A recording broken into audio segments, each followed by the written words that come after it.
everyone. In this interview post, we are going to more specifically have a look at self-consequence and karma. In the previous interview posts, we expanded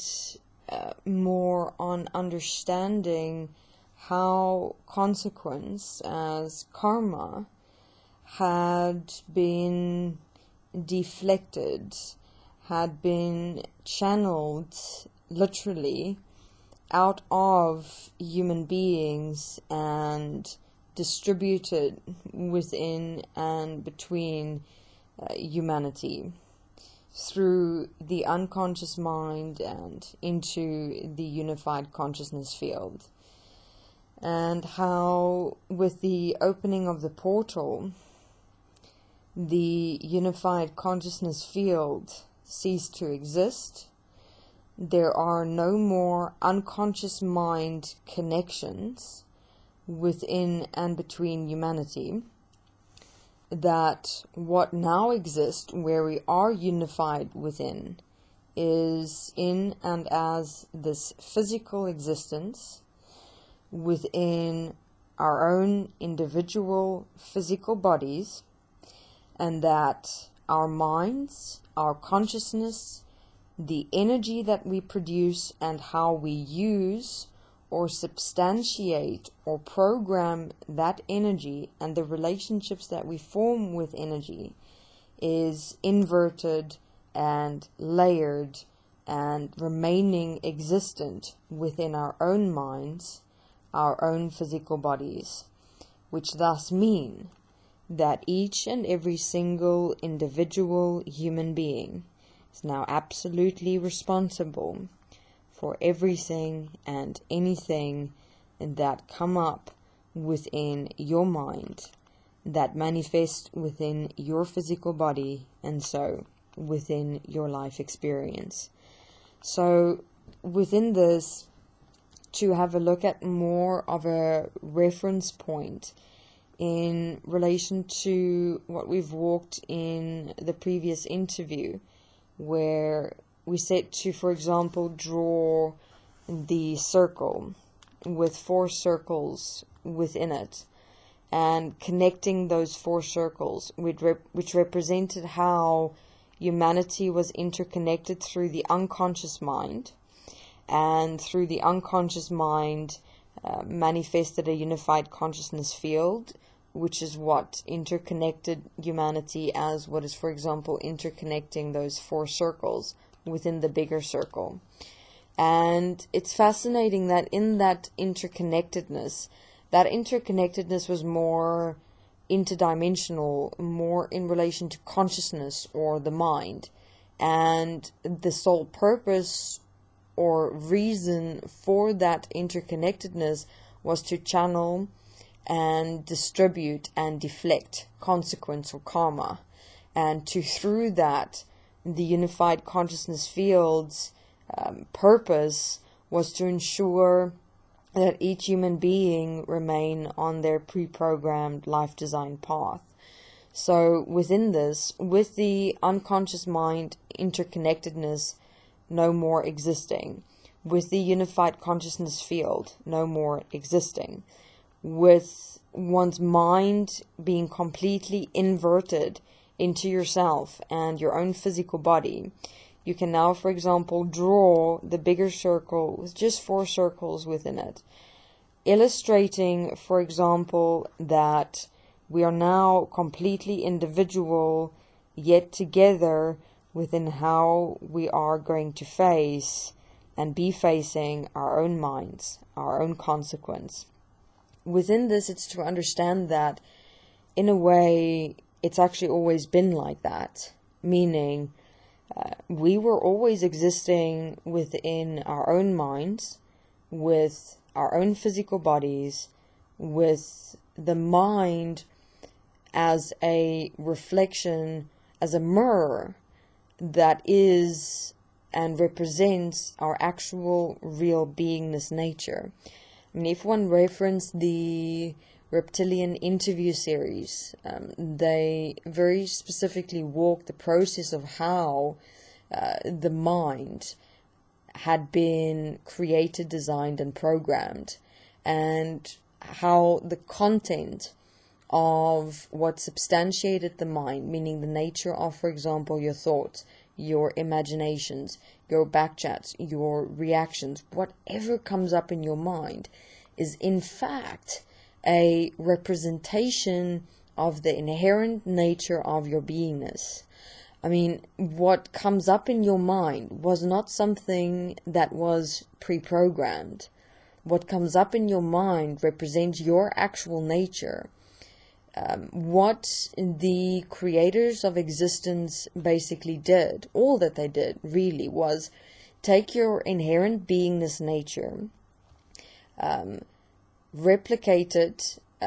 and duplicate it into a systematized design or platform, which is the mind. And where the programming comes in is how they wanted to control your nature through the systematized representation thereof as the mind, as consciousness. So they essentially just controlled the relationships, the relationships that you will form in the inherent nature of your own beingness, and your experiences toward yourself, your own inherent nature, your life experiences within and throughout your reincarnations. They basically used your inherent nature, projected it into the mind consciousness system as a systematized version of yourself, and through that they could control you more directly and indirectly, to primarily have experiences and relationships toward yourself, toward others, toward everything and everyone else, so that in those relationships you can have reactions of emotions and feelings, and from the energy that you produce in the mind beingness physical relationship, it would accordingly substantiate the consciousness, the mind, and so the heaven existence. So within this, I mean, one have to understand that this process, this point that happened of the inversion, the reflection, where the process changed from deflection, from abdication of responsibility, to reflection, inversion, and self-responsibility. Our self-responsibility had always been here. The consequence that we'd created had always been here. The karma had always been here. The fact simply is that we've never taken responsibility for it. It's literally just been channeled and redistributed and exerted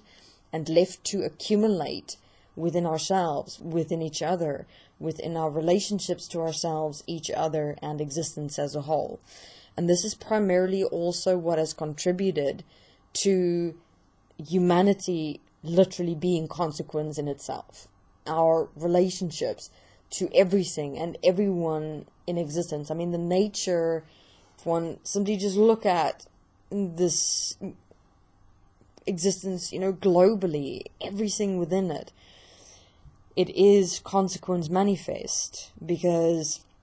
at the point of responsibility, of learning, of really understanding what it is that we're accepting and allowing and doing to ourselves, to each other, and to everything and everyone else, has just never come through. So one can imagine, throughout all of our lifetimes, where consequences, karma, had been deflected, had been channeled, been redistributed, just so that it kind of like clears a relative path, so that our minds can remain in control of our beingness, our awareness, so that we remain on a pre-programmed life design path, and relationships to ourselves, to others,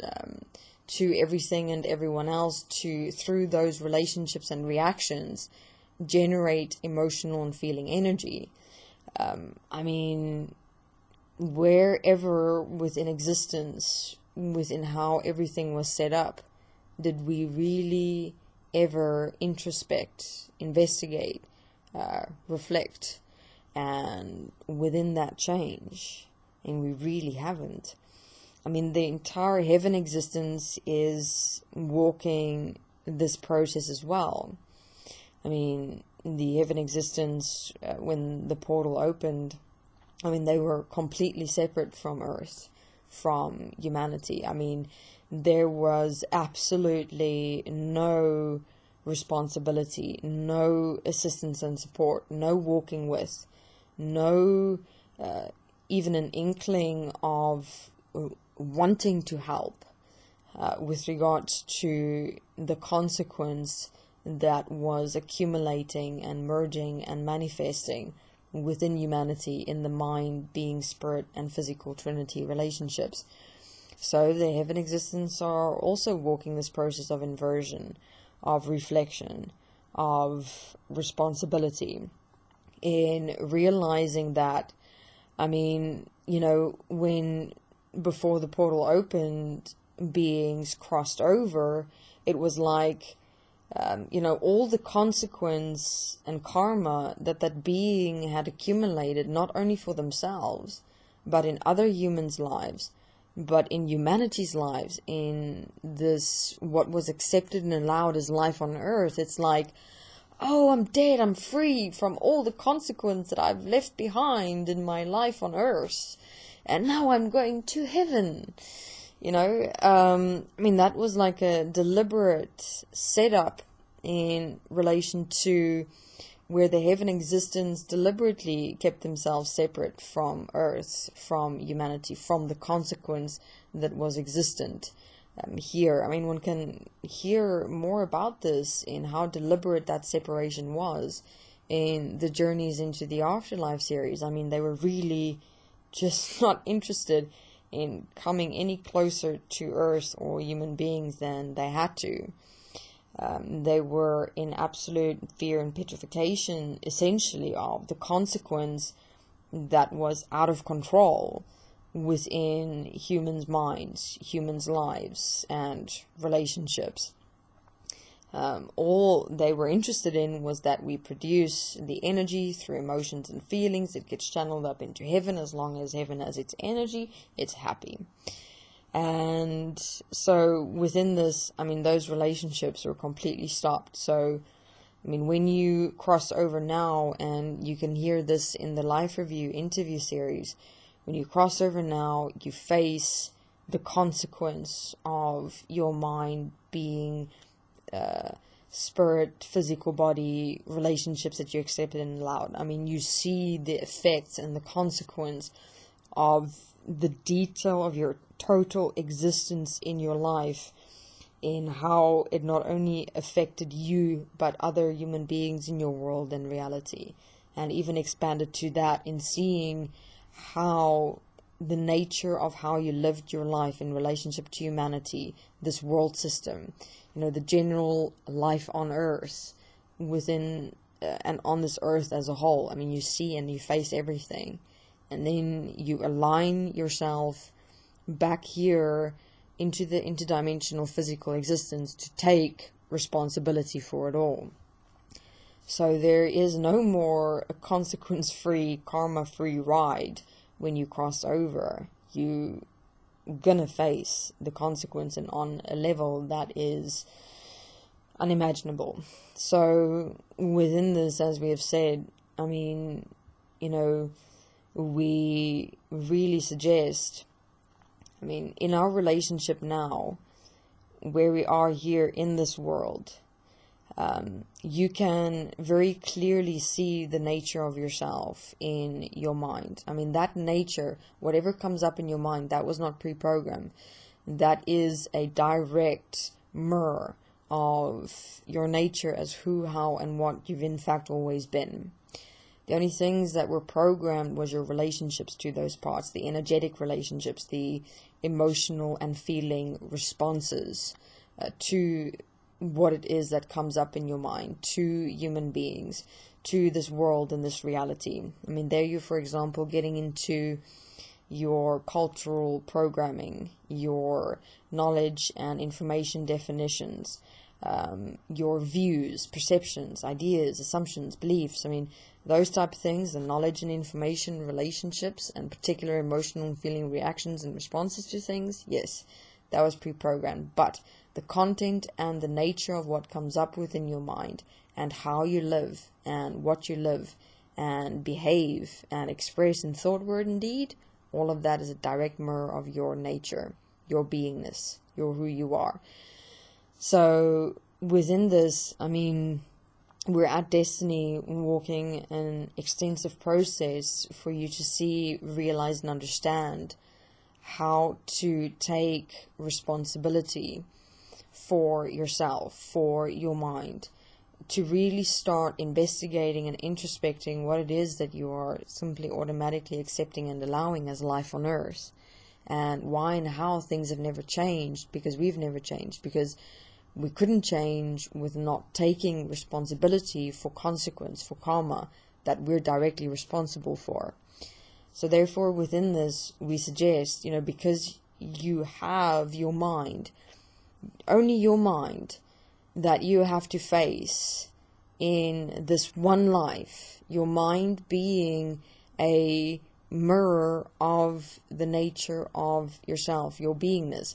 I mean, all you have to do is face your mind. And yes, the mind is a bit extensive in the conscious, subconscious, unconscious, quantum mind, and quantum physical, but we've got all of those processes walked through in detail on EQAFE, in series, and we have the Desteni Eye process that assists and support you in how to walk your mind as a direct mirror, and how to look into that mirror, how to understand what it is that you're looking at, and within that, how to change in terms of really facing yourself, facing consequence, facing karma, and taking responsibility for it. And within this, I mean, we strongly suggest walking your process here in this world, because in this lifetime, in this one life, you only have your mind to face and to sort out, and to align yourself into physical equality and oneness in your physical body that you have. If you cross over, I mean, what you have to face there is, in human consciousness now, inconceivable. In terms of, I mean, you don't have the luxury of having a detailed mind, that you can investigate, that you can structurally, practically walk and understand. And you do not have a physical body to use as a reference into a process of physical equality and oneness. I mean, in the hereafter, you're accessing the existential mind. You're accessing this entire physical existence, and you've got to face it all without having any direct reference of the detail of the mind that you have now, or the physical body that you have now. So therefore, we really suggest not dying, but committing yourself to this one life, giving it your all, in really understanding the opportunity that you have here within this lifetime to transcend your pre-programming, your separation, your own self as the mind, as the inherent nature that we've always been throughout existence, that's been creating the consequence that we're facing in humanity and our relationships to ourselves, to each other, this physical existence as a whole. We have this one life, so let's give ourselves life and gift that life to all in becoming living examples, the living proof of how we can change by doing one simple thing: taking self-responsibility for our own minds, our own self, as our own consequence and karma manifest in what we had accepted and allowed ourselves to be and become in our very inherent nature as beings. Alright, so we'll continue more in interviews to come in relation to really understanding how humanity now and this world system now had become a real mirror of our inherent beingness as what we've always been, and how that had come throughout our existence within this existence, and more detail on practical assistance and support with understanding your mind as the direct mirror of you, how to approach it, how to stand, and how to really, for the first time in your life, in your existence for that matter, take responsibility, face consequence and karma, and be and become the living solution. Thank you very much.